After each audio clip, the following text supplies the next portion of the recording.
jashtë kontekstit edhe kohor, por përmbajtësor. Edhe pse kjo gjykatë në fakt është e Kosovës, vetë se ka një lokacion tjetër, pra në Hag kërkon krye prokurorja në këtë rast Kimberly West kërkon 45 vjet burgim për secilin prej tyre, për secilin prej 4-shes UÇK-s.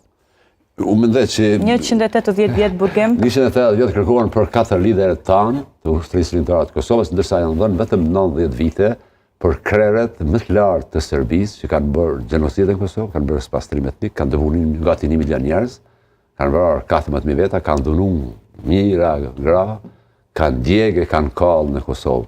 Vetëm 90 vite kanë marrë, është fjala për Pavković, Lazarević, Sreten Lukić dhe 2 të tjerë. Ndërkaq që për liderët tanë kërkohet 2 fish më shumë. U thash pak më parë skandaloze. Ajo çfarë ka bërë prokuroria është më shumë se skandaloze. Mendoj që është përpjekje për ta rishkruar historinë tonë, por nuk do t'ja dalin. Sepse megjithatë ka pak huti.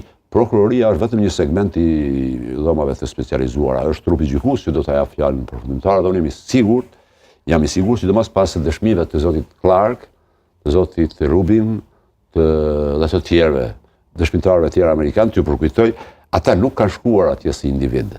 Secili ka marrë leje nga State Departamenti, do të kanë shkuar me leje të State Departamentit dhe ç'do të thotë kjo? Kjo do të thotë që qëndrimet e tyre kanë qenë qëndrime të shtetit amerikan. Qëndrime zyrtare. Zyrtare. Madje gjatë të dëshmisë së zotit Rubin, në sallë kanë qëndruar 2 zyrtare të State Departamentit dhe janë pyetur